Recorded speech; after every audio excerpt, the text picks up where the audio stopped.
సర్వతో జయమంగళం శ్రీమంగళ గౌరీ దేవతాయై నమః. అమ్మా, తమ రెండో కోడను కూడా తీసుకొచ్చి కూర్చోబెట్టండి. అలాగే.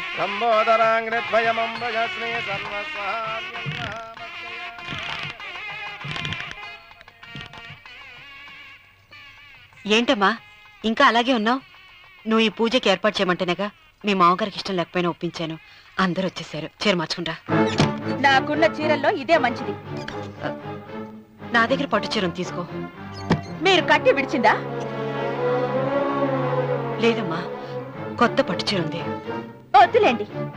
పోనీ నగలైనా పెట్టుకోమా. మీరు పెట్టుకోక మిగిలినవా? కాదమ్మా, నా దగ్గర 7 వారాల నగలున్నాయి. దేవుళ్ళకు కావాల్సింది చీరలు నగలు కాదు, భక్తి. వస్తున్నాను, పదండి.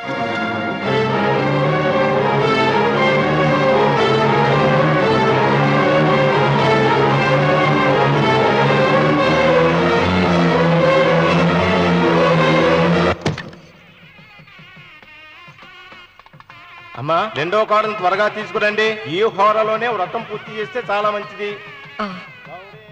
రఘు, ఇట్రా. ఏంటమ్మా? వెళ్ళి సులోచన త్వరగా తీసురా. అలాగే.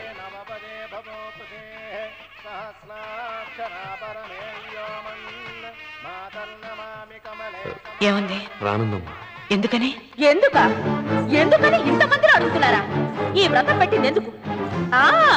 నా పెద్ద కోడలు కోటీశ్వరరాలు, అందుకే 25,000 రూపాయల పట్టు చీర కట్టుకుని 10 లక్షల రూపాయల బంగారం ఒంటి మీద వేసుకుందని గొప్పగా చూపించి, నా రెండో కోడలు ఏమీ లేదన్న నమ్మడానికి కదా.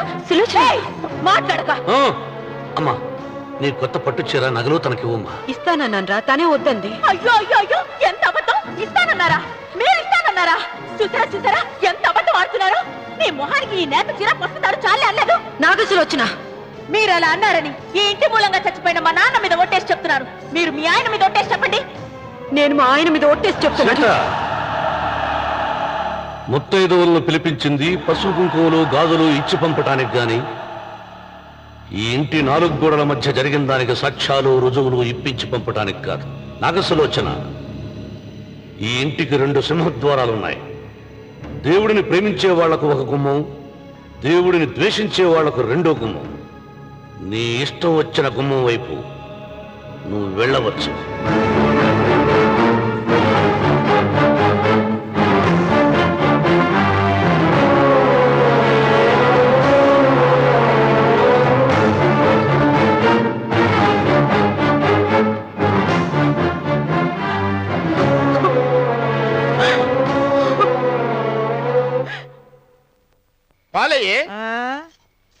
నీ పాసి మొహానికి పాలు కూడానా? సగం నేను తాగి సగం పిల్లికి పెట్టా. ఇందులో కలుపుకోపోయావా?